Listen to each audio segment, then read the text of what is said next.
Mi nombre es Juliano Guarania, soy Data Scientist del Core de Ciencia de Datos de Dixis. Y me gustaría tomar ahí algo que dijo Caro, un poco de que hoy la innovación no es un nice to have, es un must to have. Y creo que especialmente en este momento no puedo estar más convencido de eso.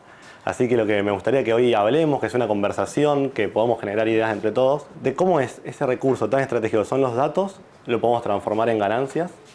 ¿Cómo? Mediante inteligencia artificial. ¿Cuál sería mi objetivo? ¿Qué es lo que a mí me gustaría que se lleven hoy o que nos llevemos todos de esta charla? Es ¿dónde están los datos? ¿Qué tan grande es la recompensa? ¿Vale la pena meterse a trabajar con datos, a hacer un trabajo tan complejo que requiere de tantos perfiles, de tanta cabeza? Y si realmente queremos y realmente tenemos ese recurso, ¿cómo podemos convertir esa materia prima en ganancia? Primero, creo que lo que me gustaría pensar en que pensemos entre todos es ¿todos acá trabajan con datos? ¿O quiénes trabajan con datos? Me gustaría que levanten la mano. ¿Quiénes hoy en día? Buenísimo. Trabajar con datos no necesariamente requiere utilizar inteligencia artificial o hacer BI. Cualquier persona que tenga un sistema transaccional está trabajando con datos. Cualquier persona que trabaja con un call center está trabajando con datos, está alojando los datos. Hoy es en día pensar no solamente los datos como cientos de tablas alojadas en un warehouse, que también lo es una parte muy grande, pero sino también otro tipo de datos, datos no estructurados, datos que antes, como no se podían procesar, como no estaba la imaginación incluso para poder trabajar con ellos, no pensábamos. ¿De qué estoy hablando? De imágenes, estoy hablando de... Hoy en día hay un montón de contratos que no son más en papel, que no son ni siquiera más en un sitio web. Son directamente una conversación. Hoy en día una conversación puede ser un contrato. Entonces, ¿cómo uno puede indagar sobre esos datos? Bueno, vamos a tratar de ir pensando un poco en eso. Pero primero lo que quiero centrarme es los datos. Todos levantaron las manos que trabajan en datos, por lo tanto tiendo a creer que son poseedores de esos datos. Hoy en día si uno no tiene los datos, otras personas van a aprovecharse de esos datos. Y quiero empezar con este primer ejemplo que me parece muy paradigmático. Probablemente han escuchado OpenAI. OpenAI es muy conocido por muchas cosas, pero entre ellas es por haber hecho el famoso ChatGPT. Lo que es más interesante para mí es cómo entrenaron ese modelo. Porque en sí ellos no son una empresa relativamente nueva, donde no tenían la infraestructura para ir alojando datos ni nada por el estilo. Se han hecho del recurso natural de un montón de empresas y lo han podido aprovechar. ¿Por qué? Porque muchas empresas lo han dejado a la luz. Uno de los casos emblemáticos es The Guardian. Hoy en día The Guardian le prohibió el acceso a OpenAI a su página. Le dijo, ustedes no pueden entrar más. Y tiene sentido, porque ellos tienen un montón de periodistas especializados que escriben noticias y toda esa riqueza para construir noticias, de análisis, todo, lo ha tomado OpenAI para entrenar sus modelos y que escriban noticias tan buenas como The Guardian. Pero OpenAI nunca se encargó de generar noticias, de contratar periodistas, sino tomó ese conocimiento. Copilot, para los que no lo conozcan, es una herramienta que permite generar código, completar código o completar tareas. Uno pone una tarea y te completa con código esa tarea. No podría ser posible eso si un montón de programadores no hubiesen dejado su código abierto en GitHub. Entonces, obviamente es algo totalmente legal y lícito lo que hizo OpenAI. Lo que quiero remarcar es cómo alguien que ni siquiera es poseedor de datos se logra aprovechar de un recurso totalmente importante que tienen otras empresas. A ningún costo, el costo de eso fue cero. De hecho, el resto del modelo está entrenado con todo Internet y con una gran parte de la Wikipedia. O sea, no he tenido que gastar un peso o $1, mejor dicho, para ellos, en generar datos o guardar datos específicos, sino solamente ha sido acceder a esos datos. Hay otro tipo de ejemplos donde podemos pensar Google. Google, en cambio, sí creó la infraestructura, creó los cimientos para que la gente vaya guardando sus datos en ellos, que los vaya compartiendo. Podemos pensar en YouTube, podemos pensar en Google Fotos. En Google Fotos, si muchos de ustedes lo han usado, sabrán que les regalaba un espacio infinito para guardar fotos. Hasta hace un par de años que ya te dicen, no, ahora te regalo solamente 10 GB. Pero bueno, toda esa información que nosotros decíamos, uy, qué beneficioso, les sirvió para poder entrenar sus propios modelos. Entonces esos son dos casos para mí muy emblemáticos, que es cómo alguien puede aprovechar de un recurso que ni siquiera uno, que no es de él, y otro, cómo va generando el cimiento para esto. Otro caso muy emblemático es el de Starbucks. Starbucks es una empresa de café, que uno diría, no, ¿qué tiene que ver con datos? Todo. Hoy en día se considera que Starbucks es una empresa más de inteligencia artificial y de datos que de café. Esto tiene que ver mucho con la visión estratégica que tomaron. Una de las características que tienen, si lo han utilizado, es que tenés una tarjeta. Pero esa tarjeta, porque es algo que existe en muchas empresas, le han encontrado una vuelta muy interesante, que es que sea totalmente personalizada la experiencia, que le sirva para testear los productos, que le sirva para determinar qué insumos enviar a cada local de una forma mucho más rápida que con su sistema transaccional que solían tener. Hoy en día, mediante inteligencia artificial, deciden dónde abrir un local, dónde es más rentable para ellos abrir un local o dónde cerrarlo. Lo mismo para todas las máquinas de café que tienen, esto es un problema. Entiendo que hay gente que es así de ramas bien industriales acá. El downtime de una máquina es un proceso que es muy caro, o sea, que se le pare la producción es algo muy caro. Entonces, poder determinar cuándo va a suceder eso, cuánto es la vida útil que le queda a la máquina para que no se pare la producción y arreglarlo antes, tiene beneficios que son muy interesantes. Ellos lo han hecho de una forma excelente. Dicho que los datos están por todas partes, que lo podemos encontrar desde un audio, desde una foto, una factura, hasta el scrapping de un sitio web, lo que nos queremos preguntar, bueno, está bien, tenemos este recurso, pero ¿vale la pena trabajar con este recurso? Y la respuesta, en mi opinión, y lo que queremos acá en Dixis, acá se habla por todos, es que sí. Es que hay un montón de espacio de crecimiento. Es una revolución que viene creciendo año a año. Son esas de tipo de inversiones que si uno las hace bien, se logran pagar solos, que el retorno de inversión no es a largo plazo, sino es a corto plazo, y permite una masividad que no es la que nos permitía otro tipo de tecnologías. En su momento, cuando fue la transformación digital con Internet, alguno podía darse el lujo de esperar un par de años para meterse en esa transformación. De hecho, lo vimos. O sea, Internet nace en el 90, 95 y un montón de empresas empezaron a adoptar procesos mediante nube o mediante Internet 10 años después. Hoy en día la ventaja competitiva que te da la inteligencia artificial es tan alta porque permite automatizar tantas tareas, o sea, escalar, que si uno no la toma, la va a tomar otra persona y de repente va a perder competitividad ante el mercado. Pero algo positivo que me parece, que si ven el gráfico que está allá, es que del total del mercado, si bien hay empresas, hay monstruos, o sea, uno puede ver Facebook, puede ver Google, puede ver OpenAI, no está totalmente monopolizado. Hay un montón de espacio para que otro tipo de pequeñas, medianas y grandes empresas de distintos rubros se metan y puedan sacar también beneficio de esta revolución. De hecho, aquí podemos ver que el 75% del share del mercado no son de las empresas más grandes. No hay ninguna que tenga el monopolio total, sino son de distintos tipos de empresas. Hoy en día hubo un cambio muy interesante, especialmente con OpenAI. Había hasta hace 3, 4 años una dinámica donde todas las empresas iban haciendo distintos progresos, distintos avances, y la idea era publicamos todo, que el conocimiento sea de la gente, porque de esa forma todos nos enriquecemos. Hoy en día ya lo vemos con GPT-4 que salió hace un par de meses, no está abierto ni siquiera el paper. De hecho, no sabemos.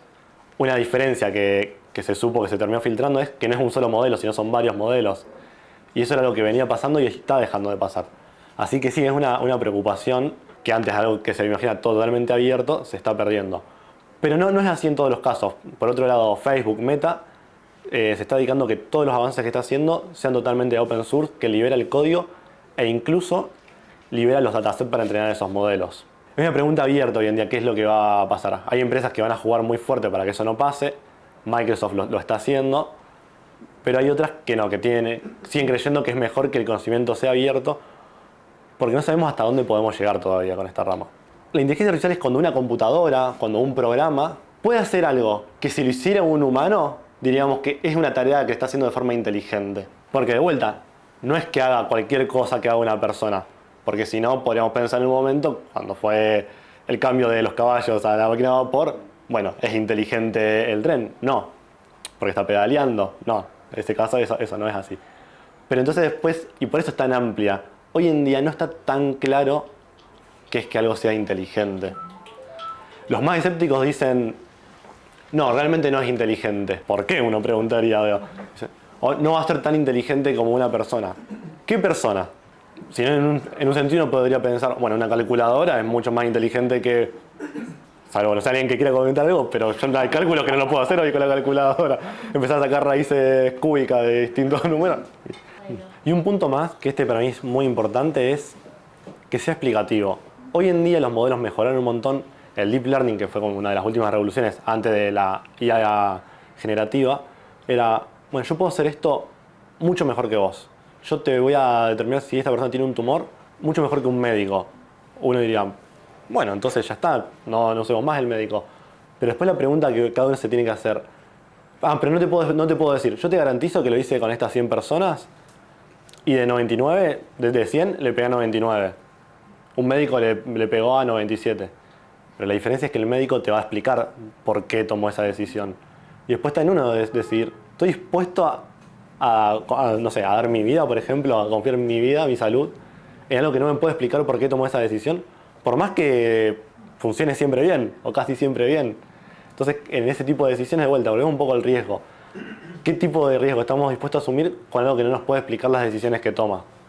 Porque hay una nueva cuestión. Hoy en día, con lo que es ChatGPT o GPT-4, las guías generativas especialmente, el gran problema es, bueno, explícame por qué me da esta respuesta y no me da esta respuesta. Y no, que son cientos de millones de parámetros y bueno, le pasamos todo internet y lo que te aseguramos es que entrena y pasó todas las pruebas. Pero es una black box, o sea, no podemos decir, no, te dijo esto por este motivo. No hay causalidad.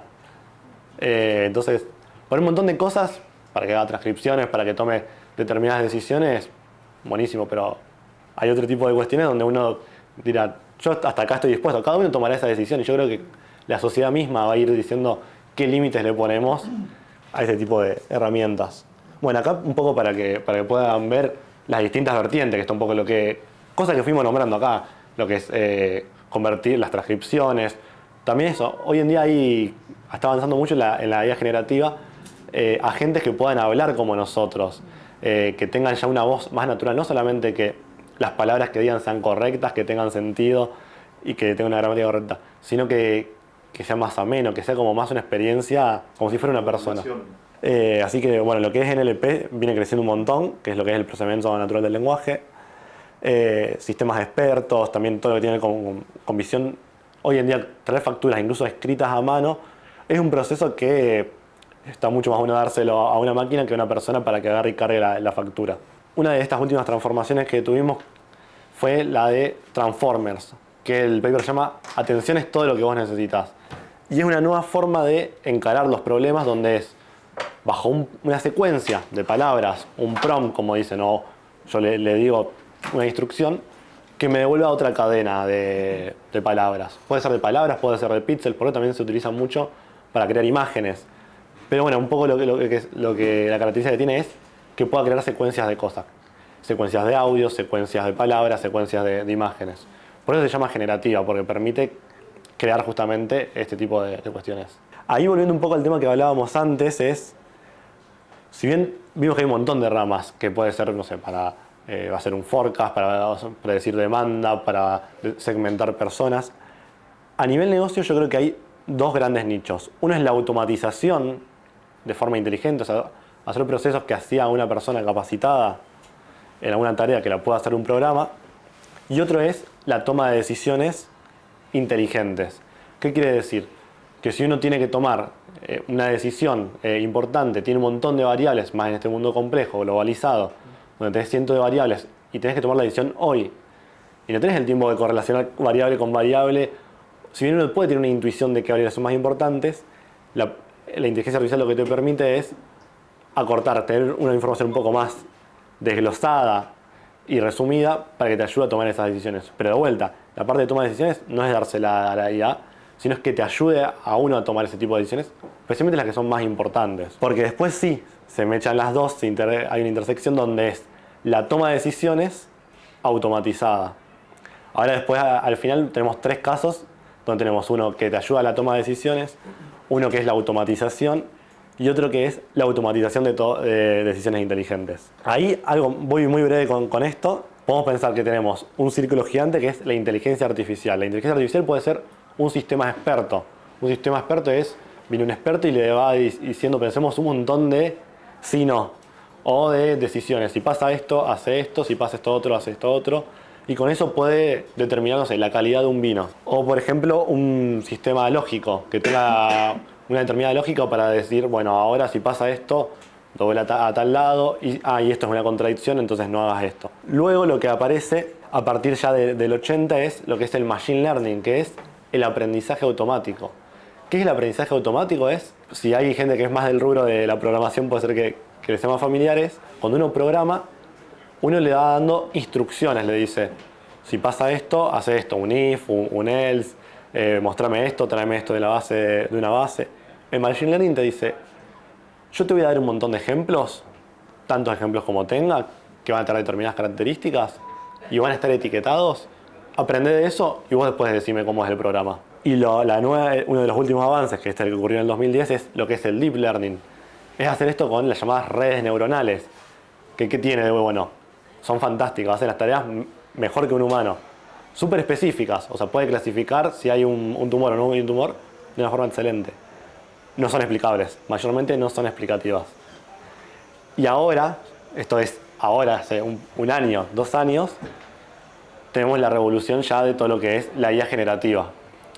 Que podemos ver DALL-E, que es para crear imágenes, Midjourney, o justamente ChatGPT, o GPT-4, Whisper para todo lo que tiene que ver con transcripciones. Que de vuelta es crear contenido. La parte secreta es que a nivel negocio en un momento todo fue inteligencia artificial, como no, en un momento no dio tan buenos resultados, estoy hablando ya de fines de los 90, se empezó a dejar la palabra inteligencia artificial porque no era tan sexy y se empezó a decir machine learning. Entonces se empezó a decir machine learning, después se empezó a decir deep learning y ahora de vuelta se empezó a decir inteligencia artificial, pero siempre fue todo inteligencia artificial. Es más, yo creo que no se puede pensar este momento histórico si no hubiésemos pensado en la revolución de Internet, porque Internet es como el paso de la globalización donde nos permite conectarnos a todos con todos, a poder que los datos que estaban en Corea también pasen a estar en Estados Unidos, los que están en Europa pasen a estar acá. Un acceso, una generación de datos gigantes, porque eso, imaginemos no que no tuviéramos el problema del costo. Bueno, cada uno puede ir armando sus datos, pero y es aparte cómo cambiamos como sociedad en empezar a dejar datos por todas partes. Hoy en día, en otro momento, era difícil ir generando datos, irlos guardando, más allá del hardware, no estamos tan habituados a tener sistemas que controlan. Hoy en día fue muy famoso que en Europa tienen una regulación de datos y una persona pidió en la aplicación de citas la información que tenían de esa persona. 50 páginas era el informe que tenían. Y hay un momento también donde no tomamos conciencia de la cantidad de datos que estábamos generando. La huella digital que dejamos es gigante y ya le alcanzó para generar todos estos monstruos. Ahí algo justo alzado a esto es un poco también cómo fue cambiando, porque ahora es más clave que antes tener en cuenta esto que estamos hablando de los tipos de trabajo, el tipo de educación que tiene cada uno. O sea, voy a dar este ejemplo para poder mechar con lo otro. Un poco las LLM, las inteligencias artificiales generativas, estas que tienen que ver todas con lenguajes, en el periodo de 2 años venían creciendo así, que es exponencial. Acá podemos ver el primer modelo de OpenAI ahí en 2018, después fue creciendo, podemos ver el GPT-2 en 2019, y uno ya veía esto y te preocupabas, decía, esto es muy rápido. Sin embargo, pasó un año más y ahí es donde fue a parar GPT-3. Estábamos creciendo de una forma exponencial y después crecimos 1000 veces más. Y uno dice, bueno, está bien, son más parámetros, es más hardware. ¿Qué implicancia tiene esto? Perdón, ¿qué representa el eje aquel? Es la cantidad de parámetros que tiene, es decir, cuántas posibilidades tiene con cada parámetro. Pensamos como un parámetro es como cada pedacito de una neurona. Pensamos una neurona tiene como 3 combinaciones y una salida. Bueno, acá tenemos toda esa cantidad de... Y esto, más allá de eso, porque ¿qué quiere decir también que sea más grande o más chico un cerebro? A priori nada, sino es cómo se utiliza, qué es lo que tiene adentro. Y qué es lo que hace un gran cambio en lo que nosotros nos imaginamos. Nos imaginamos más en tareas de hace 10 años atrás, de automatización, algo que una misma persona puede identificar. Si cualquier persona acá puede ir al jardín y encontrar un niño que va a poder saber diferenciar. Esto es un auto, esto es una persona.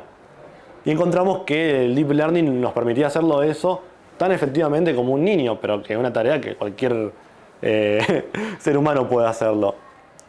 Y entonces en un momento se empezó a pensar, bueno, no, viene la automatización, ¿qué íbamos a hacer con los camioneros? Esto era hace 2010, era la discusión. Tenemos que pensar en un seguro, en un salario básico, porque es un montón de gente que maneja camiones y se van a quedar sin trabajo. Creíamos que iban a desaparecer, que era un trabajo totalmente automatizable. Hoy en día siguen estando. Pero el trabajo que hace un año y sale todos los días, puede ser en Infobae o en The Guardian, los trabajos que corren en peligro es hoy el analista contable, el abogado recién iniciado. Los programadores juniors, o sea, hay un montón de trabajos que hoy en día están siendo reemplazados, entonces la base está aumentada y un trabajo que cualquier persona, bueno, si no sabes qué estudiar, estudia programación porque eso siempre va a ser. 10 años atrás, ahora no sé. Claro, hoy en día se pone en jaque todo. Otra discusión era, no, la inteligencia artificial va a poder hacer todo lo que es automatización, va a poder trabajar con muchos datos, pero la creatividad, crear algo, crear arte, eso nunca va a poder pasar. De repente vemos a Dalí, vemos a Midjourney y hace cosas que decís, es creativo, además de que está bien, de que es lindo, de que tiene una estética, es creativo. Entonces de vuelta replanteé un poco la discusión de los trabajos. Esto me pareció muy interesante. Este nuevo modelo de GPT-4, hoy en día lo que se está haciendo hay distintos frameworks donde le permiten comparar qué también hace determinadas tareas una persona con una IA. Y le hacen hacer un examen que se llama el SAT. El SAT es un examen que se toma en las universidades de élite de Estados Unidos. Pensamos que tiene una calidad que en los rankings te muestran cómo son los mejores, que va como máxima de puntuación es 1600. El modelo, lo vamos a ver acá, dio 1410 de 1600. Bueno, muy bien. Y una persona que también que va a esa universidad, o sea, estamos hablando que hoy una IA tiene el nivel universitario, porque una persona tiene un score de 1000. Y no es antes decían, bueno, matemática no, matemática también. Matemática tiene 700, 800. Puede leer y escribir. Hoy en día vemos como problema que en las escuelas secundarias los chicos no saben leer y escribir. Y estamos hablando de esto que sabe leer y escribir mucho mejor o bastante bien o al mismo nivel que un universitario de las mejores universidades. Entonces, todavía no sabemos bien hasta dónde es el hype. O sea, hasta hace un tiempo decíamos, bueno, esto no se iba a poder hacer, pero hoy en día nadie tiene respuesta de qué va a pasar de acá a 10 años, de hasta qué punto puede llegar. Lo que estamos ganando conciencia de las 30 personas que estamos acá, ¿sí? Por lo menos nosotros 30, es que esto va a pasar, ya está pasando, ¿sí? O sea, lo podemos negar, lo podemos patear para adelante, lo podemos... Yo creo que la capacidad de adaptabilidad que tenemos los humanos nos beneficia, ¿sí? Pero esto va a pasar. Hace 10 años atrás, ¿quién era un chofer que llevaba a otra persona como taxista? El que tenía una matrícula, el que conocía la ciudad, conocía las calles, el que sabía por dónde moverse. Hoy, ¿quién es el que transporta a otra persona? Cualquiera.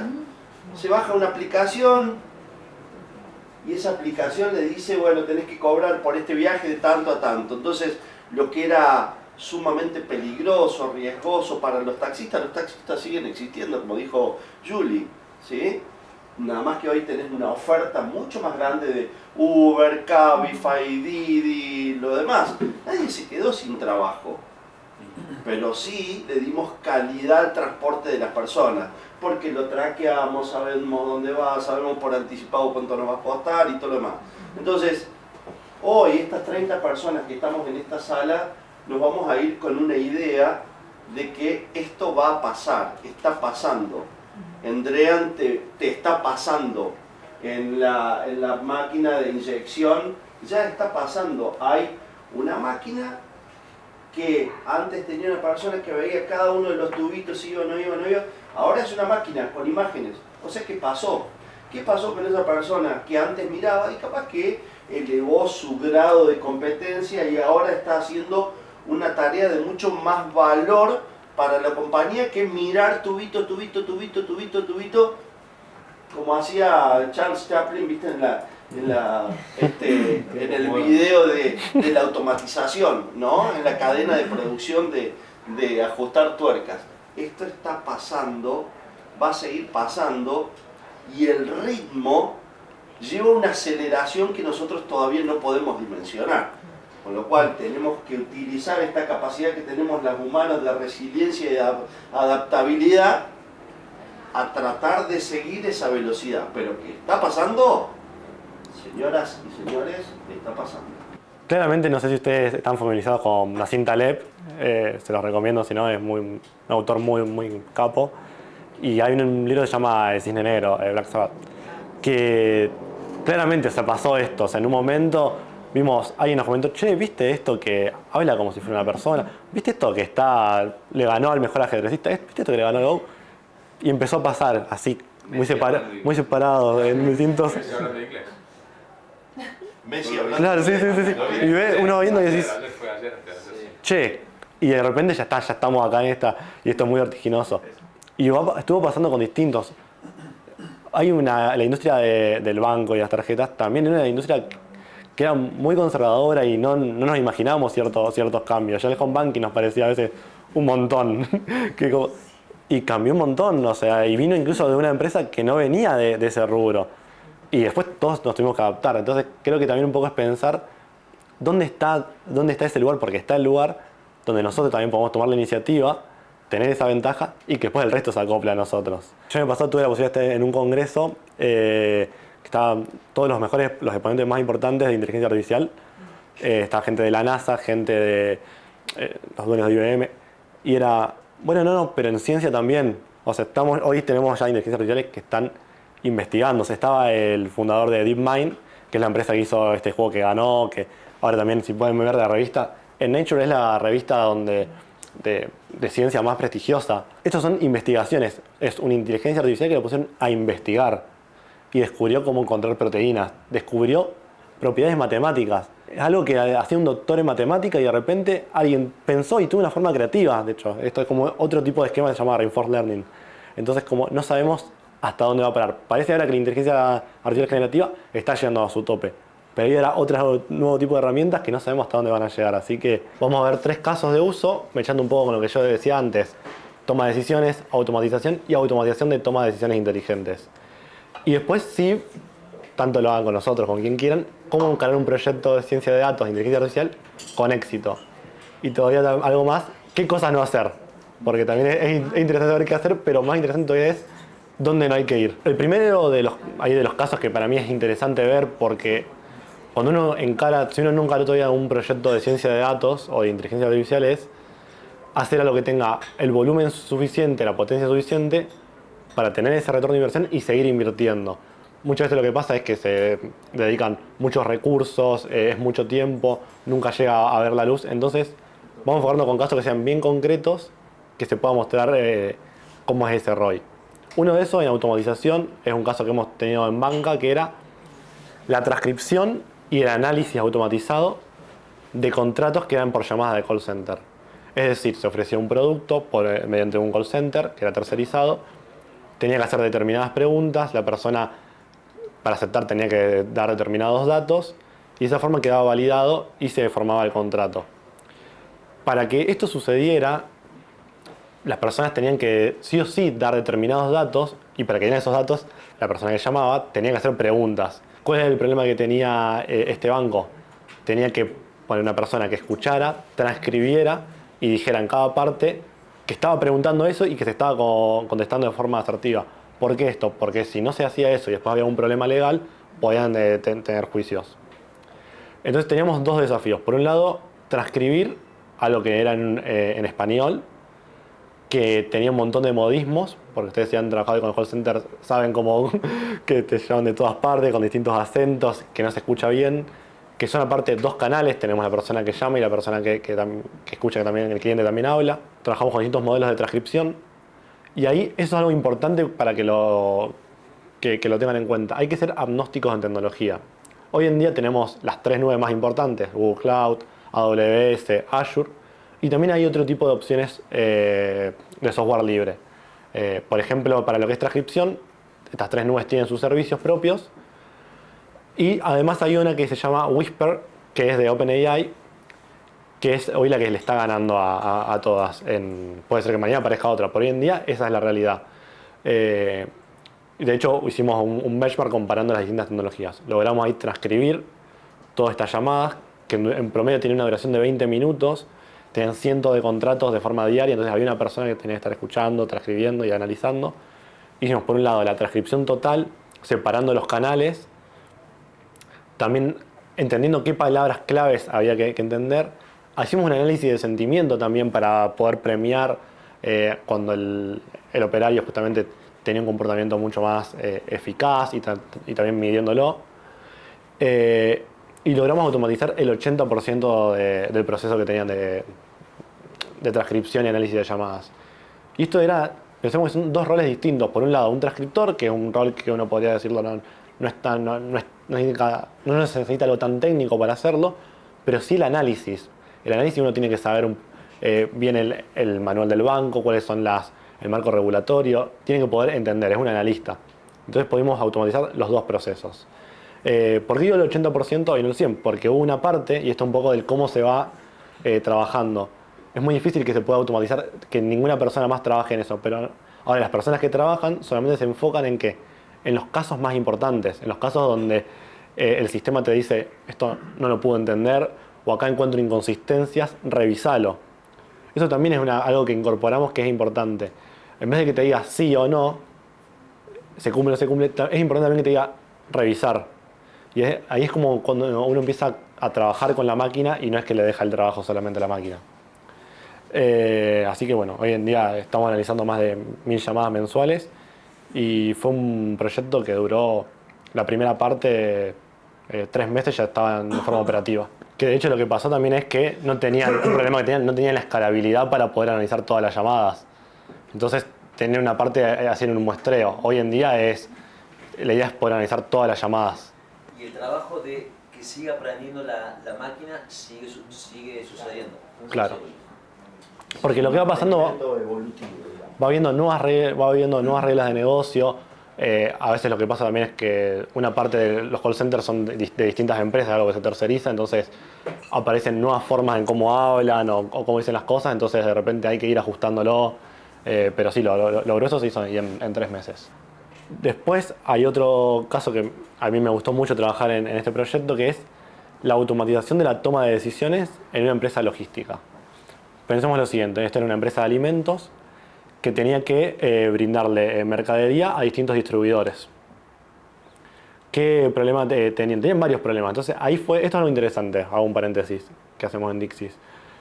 Si bien obviamente gente que necesita científicos, vamos con el container de científicos y los dejamos, pero lo que creo que da más valor en Dixis es que los ayudamos a las empresas a saber cómo encarar un problema con inteligencia artificial. Muchas veces lo que nos pasa es, tienen un problema, decimos, che, tenemos estos datos o tenemos este problema, ¿cómo lo podemos resolver? Que fue este caso, hasta ahora no logramos encontrar la tecla. ¿Hay algo que podemos hacer con analítica avanzada? Bueno, nos llevamos a esa pregunta, la trabajamos en equipo y llegamos a la conclusión de que con distintas técnicas de ciencia de datos podemos hacer un modelo que podía sugerir de qué depósito sacar cada pedido y qué producto sacar de cada pedido para enviarlo a cada lugar. Y acá es algo muy importante que uno tiene que tener en cuenta cuando se mete en un proyecto de ciencia de datos. Definir métricas claras de qué es lo que uno quiere mejorar. Lo mismo pasa en el caso anterior. Uno qué es lo que quiere definir. Que la transcripción sea perfecta, quiere definir que sí o sí se encuentren todos los casos que son positivos, o le interesa más determinar los casos donde no se cumple el contrato. Da igual un falso positivo que un falso negativo. Entonces son cosas que uno tiene que ir teniendo en cuenta cuando empieza un proyecto de ciencia de datos. ¿Qué métricas son directas? Yo quiero un algoritmo de churn. ¿Solamente me quiero concentrar en que se vaya menos gente? ¿O también me interesa, tengo una métrica indirecta que es, quiero mejorarle la calidad? Quiero que la gente, cuando haga una nueva encuesta de calidad, la gente me diga, estoy más conforme en esta empresa. Son distintas métricas que es lo más difícil, es poder encontrar cómo medir cada una de esas cuestiones. Y bueno, en este caso lo que hicimos era, la métrica a optimizar era el tiempo de vida que tenían los distintos alimentos. Tenían mucha pérdida, mucho alimento que no llegaban, cuando se daban cuenta ya no lo podían enviar, porque cuando lo enviaban por la regulación iba a estar en mal estado la comida. No es que estaba en mal estado, pero para la regulación que tenían sí. Y tuvo distintos tipos de lógicas de negocio interesantes. Por un lado era, bueno, a mí no me interesa en sí darle al cliente el 100%. Yo quiero poder entregarle el 70, el 80, lo que yo quiera, el porcentaje que yo quiera del producto a los distintos clientes.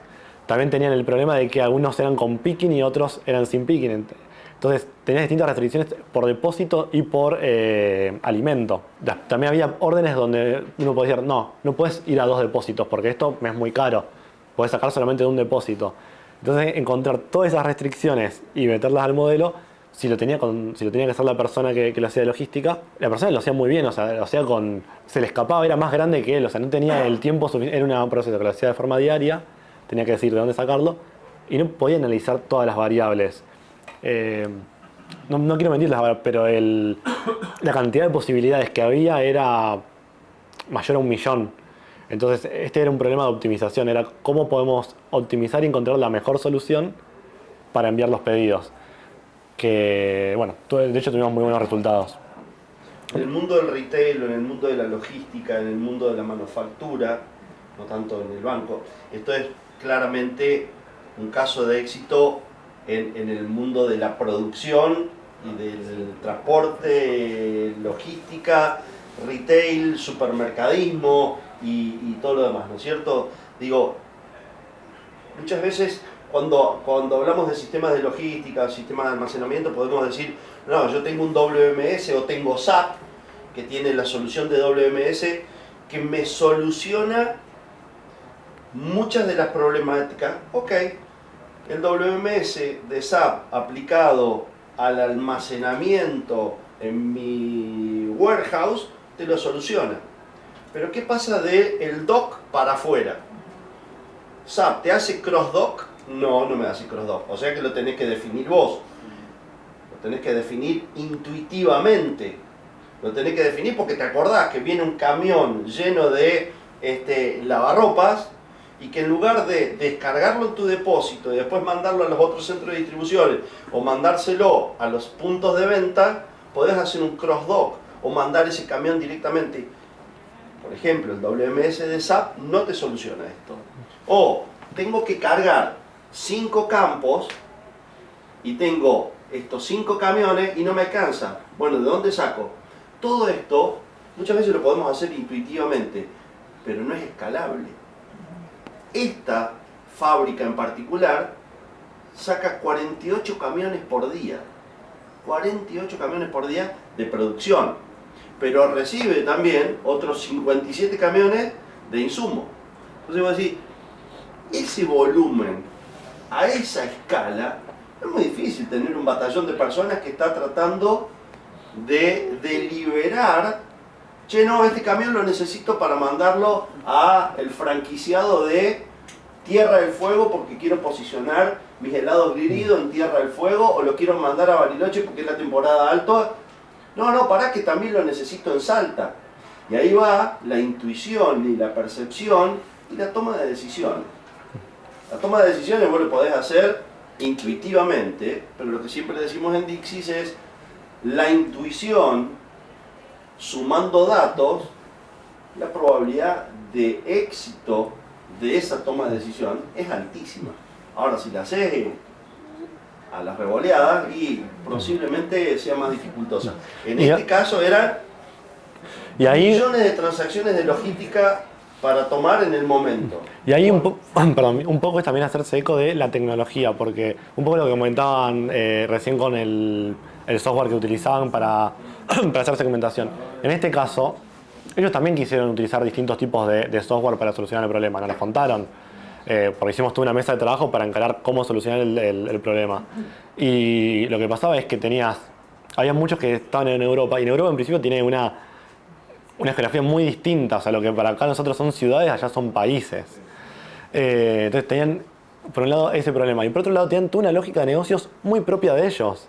Entonces, como es muy difícil a veces encontrar un enlatado de inteligencia artificial que te sirva a tu necesidad de negocio. Entonces, ahí también está esta parte buena de animarse y adoptar una solución propia con tus datos, y no solamente con tus datos, sino también con tus problemas y tus necesidades de negocio, como no tratar de convertirte en otro tipo de negocio, sino también que la tecnología se adapte a vos. Creo que eso es una de las cosas también que nos han estado diferenciando. Bueno, el otro caso para mí, que es exclusivamente de toma de decisiones inteligentes, fue para una empresa de capitales intensivos. En este caso, no se automatizaba la toma de decisiones. De hecho, la salida de este caso, como el anterior, era una planilla donde decía de qué depósito tenían que sacar cada alimento para cada orden de venta. En este caso, la salida era un tablero con un forecast. Ahora les voy a contar un poco de este caso, porque este caso para mí es, creo, de los más interesantes que me tocó trabajar. ¿Cuál era el problema que tenía? Esta era una empresa de capitales intensivos que movía millones de dólares de forma semanal. Es decir, tenía erogaciones de forma diaria, millonarias, Entonces tenían que optimizar cómo gastaba ese dinero. ¿Por qué quería optimizar eso? Por al tener justamente ser una empresa de capitales intensivos, el volumen, mejorando un porcentaje muy pequeño, el ahorro era millonario. Ellos tenían obviamente un montón de analistas que lo que hacían era tratar de identificar por la historia, por intuición, un poco por su formación, cuánto iban a gastar, cuánto iban a comprar determinadas cosas. Pero eso también dependía de un montón de variables, que un poco lo que hablamos de este mundo complejo, dependía desde el mercado internacional hasta del clima local. Entonces lo que terminamos haciendo es un forecast es hacer predecir a futuro, puede ser una serie de tiempo, cuánto iban a gastar día a día y al final quedó semana a semana. Entonces de repente ellos sabían que dentro de una semana iban a gastar 100 millones, pero tenían ellos 200. Bueno, estos 100 que me quedan los puedo agarrar y meter en un fondo, o puedo agarrar y hacer acciones para que no valorizar ese dinero. O al revés, a veces decían, che, la semana que viene tengo más plata voy a necesitar más plata de la que tengo. Bueno, entonces voy a agarrar y voy a buscar mucha más plata. Este proyecto fue muy interesante y tuvo sentido también porque fue trabajado codo a codo con la gente que trabajaba en el día a día y en la parte de finanzas. Ellos también entendían como que no era un modelo que te iba a dar 99,9% de accuracy. No, pero ellos lo habían mejorado, creo que fueron 5 puntos porcentuales y había sido un montonazo para ellos.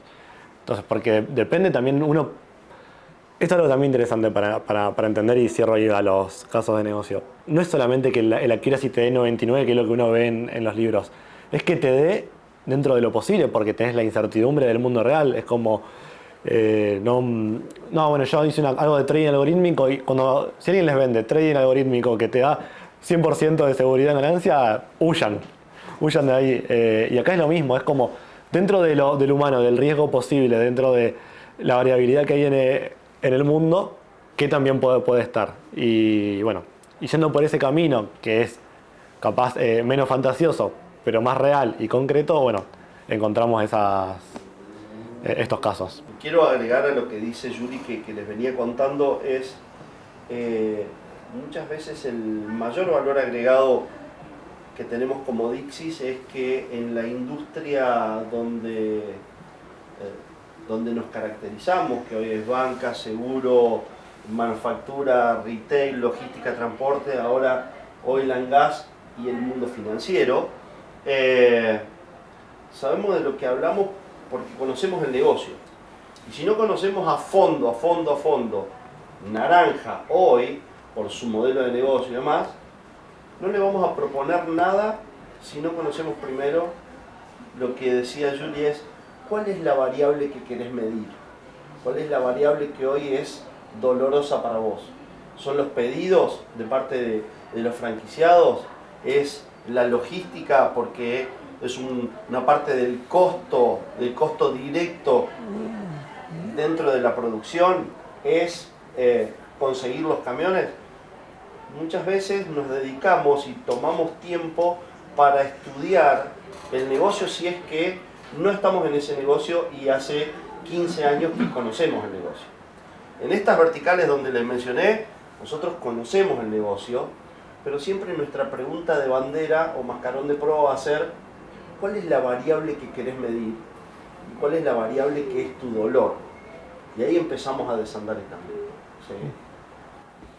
Perfecto, sí. Creo que eso es clave, y la otra parte también lo hemos hecho, es de repente hemos tenido casos donde, bueno, queremos aplicar ciencia de datos. ¿Cómo podemos hacerlo? Bueno, ¿dónde podés crecer más? Eso hay que tenerlo muy en claro porque es algo válido. Tal vez uno no tiene una problemática principal que le genere un dolor.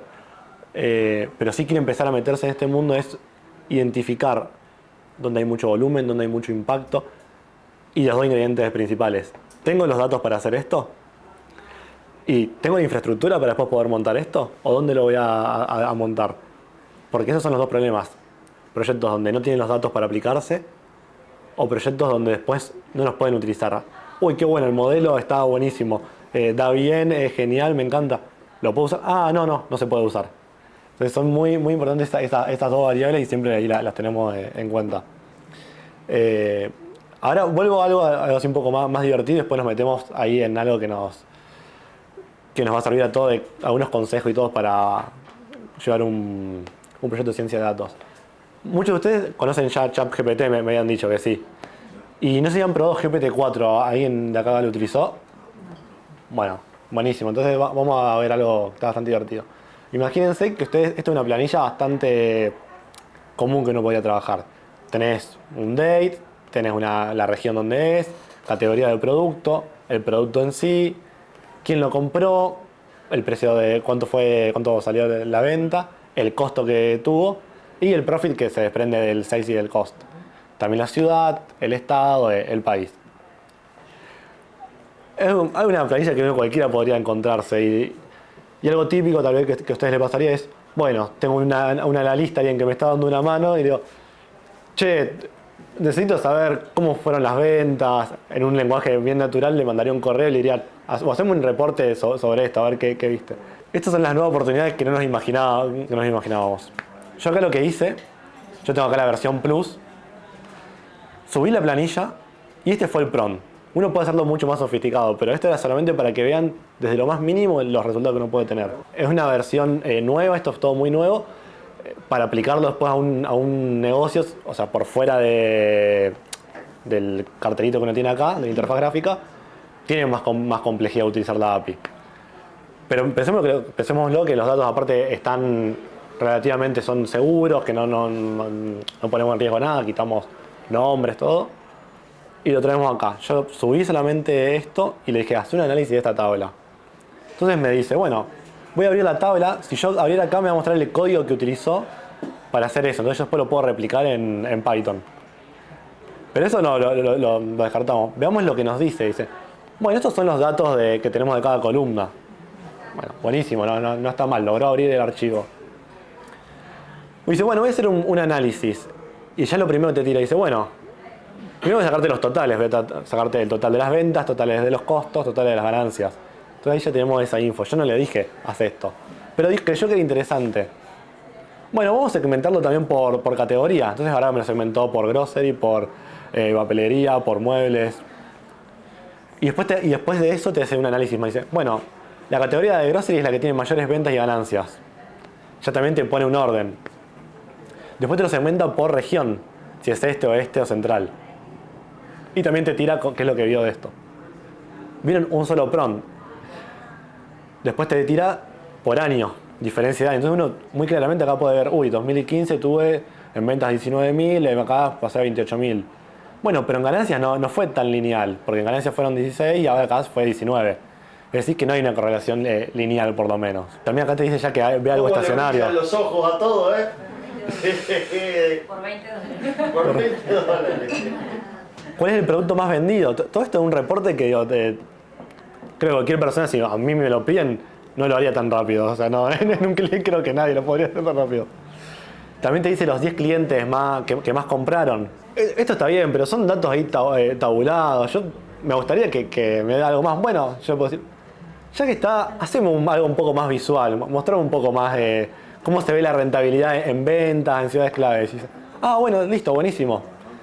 Te tiro el top 10 de las ciudades que tengan más ganancia. Bueno, tengo que Columbia, después tengo Charlotte y tengo Mount Pleasant. Listo, ya tengo ahí el gráfico bien concreto. Pero aparte, además de darme el gráfico, me da un epígrafe, me dice, bueno, el gráfico muestra las 10 ciudades. Puedo mostrar que Los Ángeles lidera la lista con mayor rentabilidad, después de New York City, después de Chicago.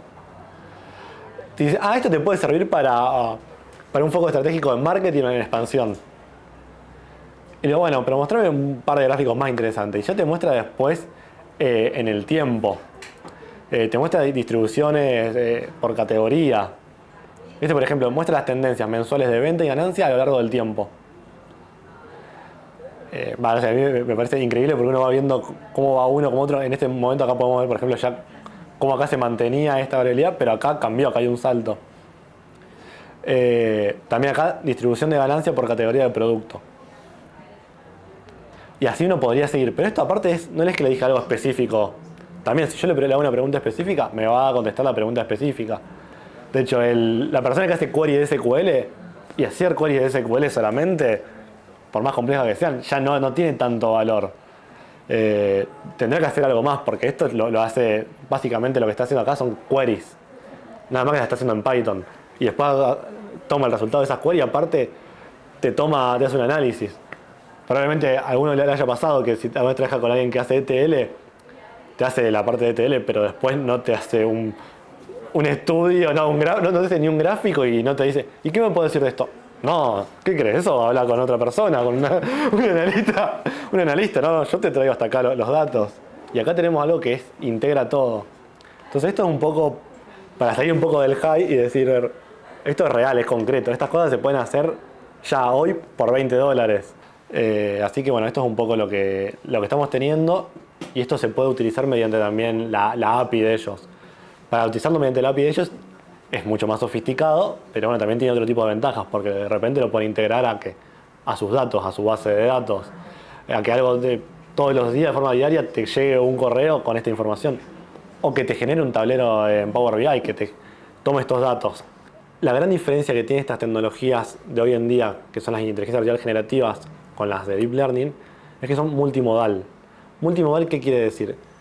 Que antes eran muy buenas en hacer una sola tarea. La multimodal es muy buena haciendo distintas tareas. Porque de repente esto es muy bueno haciendo un informe, entendiendo de negocio, pero también es muy bueno codeando y también es muy bueno haciendo un ETL. ¿Para qué queremos usar esto? ¿Para qué vamos a usar inteligencia artificial generativa? Para una cuestión más de programación, para una cuestión más de marketing. Según la necesidad que tengamos, va a ser, podemos reentrenar ese modelo y seguir desde ese punto. Tal vez no va a ser bueno en todas las características, pero si es bueno en lo que a nosotros nos compete, va a estar perfecto ese modelo. Y esos modelos hoy existen. Hoy son modelos abiertos que uno los puede utilizar en su ambiente. Y hoy en día ya también han bajado. De vuelta, esto es una cosa que semana a semana va cambiando y va mejorando un montón. Pero hay modelos hoy que ya no son tan grandes y no requieren tampoco de un costo tan elevado para reentrenarlos o alojarlos. Así que eso también es bastante positivo. Formación continua, tenemos que estar formándonos continuamente en esto. La parte de, no es que uno pueda hacer un proyecto, dejarlo y dejarlo ahí que siga. No, tienen que seguir formándose, ver qué otro tipo de herramientas puede ir aplicando, cómo lo puede ir mejorando. Medir y hacer una medición y análisis. Esto es claro. ¿Cuál va a ser el retorno de inversión? Si uno tiene bien definido eso y cómo lo va a lograr la inteligencia artificial, va a ir por un muy buen puerto, porque va a tener en claro bien hasta dónde tiene que llegar, qué tiempos le va a dedicar, qué porcentaje del problema quiere resolver. También hay de vuelta identificar si es para tomar decisiones, si es para automatizar. En ese sentido creo que es como lo que tratamos siempre de enfocar con el cliente, es tengan en claro cuál es tu baseline. Porque las personas se equivocan un 10% en la transcripción. Bueno, esto se está equivocando un 8%. Tener en claro eso desde donde uno parte. Diversificar. Está muy bueno usar herramientas como esta, como ChatGPT, lo que comentaban que utilizan el software ese para segmentación. También está bueno invertir en herramientas propias con sus datos propios. Esa experiencia es algo que muy enriquecedor. Una integración continua. Porque de vuelta, todas estas cosas que están buenísimas hay que integrarlas. Tanto lo de OpenAI como lo de algo propio, como tener un modelo propio. Y de vuelta, que los proyectos sean de alto impacto. Buscar algo que sea un impacto real, algo que pensar, cranear, ver qué necesidades tengo, qué podría cambiar, qué podría automatizar. Hoy en día hay un montón de espacio, hay que ser creativos. O sea, de hecho, estos espacios de innovación me parece tan buenísimos para hacer un brainstorming y ir viendo, ¿qué podría hacer ahora en este área? La parte de un principio para un proyecto exitoso. De vuelta, identificar qué desafíos se pueden resolver, definir métricas, identificar dónde se encuentran alojados los datos y el análisis de su calidad. Antes de arrancar con un proyecto, lo hagan con nosotros, lo hagan con otra persona, asegúrense de tener este paso, porque si no va a tener sentido y se van a amargar y van a decir, ¿para qué me embarqué a trabajar con estos datos y después no pude lograr nada? Cuidar los datos, esto es fundamental. Hoy tenemos modelos que son, ya lo vimos, perfecto, tiene un montón de parámetros. Pero pensémoslo que esto es como cocinar y podemos tener a los mejores data scientists. Pero si uno cocina, tiene el mejor instrumento para cocinar, es el mejor chef, pero los ingredientes son tomates que están en mal estado, lo que va a salir no va a ser una buena comida, por más que tengamos el mejor chef y el mejor microondas del universo. Es importante en ese sentido que los datos estén curados, que estén limpios, que tengan sentido. Después, para el principio también, para lo que es toma de decisiones, es ir con una solución simple y que sea explicativa. Eso va a ayudar un montón a la parte de la adopción. A veces es mejor tener un árbol de decisión que te diga exactamente por qué tomo esta decisión de no darle el préstamo a esta persona, que de tener un modelo de Deep Learning que va a tener una accuracy mucho mayor, pero que no sabes qué pasa adentro. Eso sirve también para el proceso, para ir adaptándose. Después de vuelta, uno no puede tener el modelo y dejarlo, tiene que volver a ese modelo y reentrenarlo, ir viendo las nuevas características del mercado. Y si todo eso da éxito, mejorar el modelo, mejorar los datos y mejorar el problema. Un mito muy grande que solía haber es, en un proyecto de ciencia de datos, lo más complicado y lo más difícil, lo que más tiempo lleva es el modelo. No. Hoy tengo que pensar que el modelo lleva el 30% del tiempo. Y me dice, ¿y en qué se va todo el resto del tiempo? Se va en adquirir los datos, entender los datos y especialmente limpiar y curar los datos, porque de vuelta es lo que uno le va a dar de comer a ese modelo, tiene que ser impecable. Muchas veces las mejoras que tenemos en las métricas no son por el modelo, son por los datos. Hacer un nuevo análisis exploratorio y encontrar, estos son outliers, estos no, casos no deberíamos tenerlos en cuenta. O esto deberíamos separarlos. Es más, hay un caso muy, muy divertido que... Bueno, divertido de luego, porque cuando se enteró la persona estaba un poco amargada. Le digo, Jorge, encontré esto, no me da estos datos, estamos hablando como que es un montón de cereal. Era. No puede, esto es como un tren de cereal, no puede ser que pase esto. Y era como... Entonces me dice, me fui a dormir re mal esta semana, justo aparte era el fin de semana. Estuve todo el fin de semana pensando, cuando volvió habló, claro, cargaban más los datos con otro tipo de unidad. Claro, eso que empeoraba.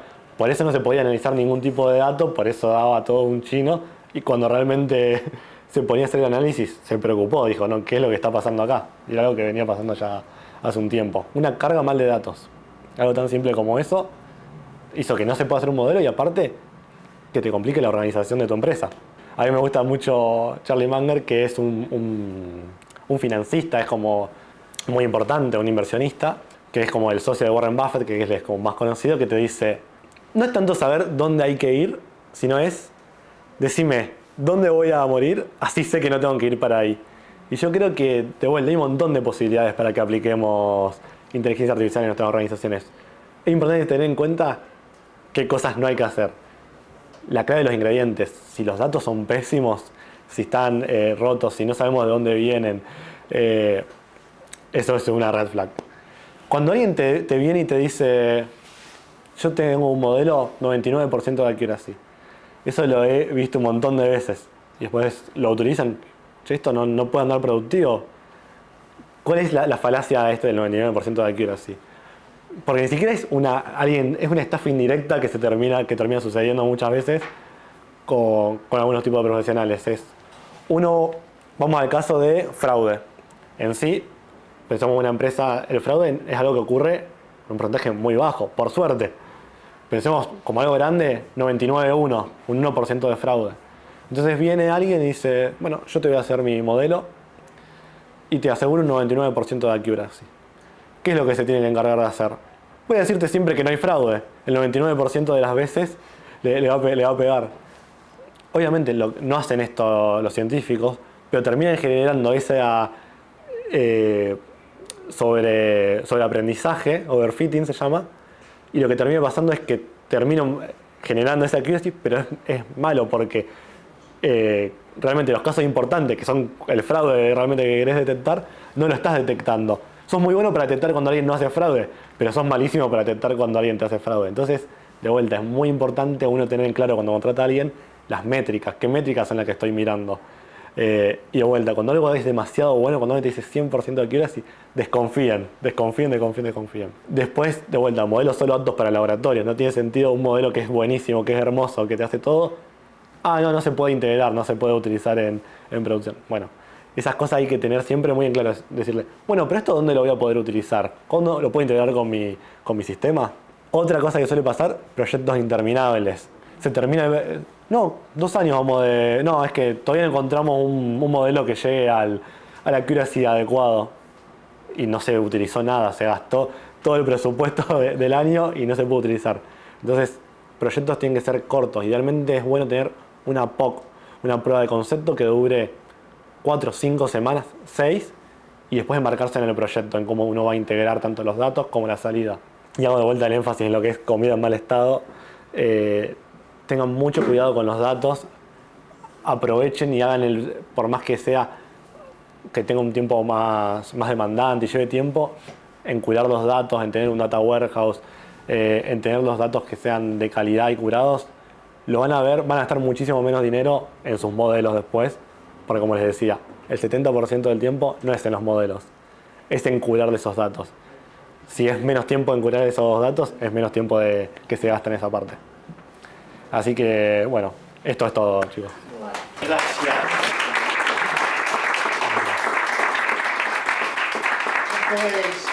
Es una muy buena muestra de lo que hacemos en Dixis. Quiero agradecerle muchísimo a Julie y a Caro por la posibilidad de hacer este Open Door en Dixis.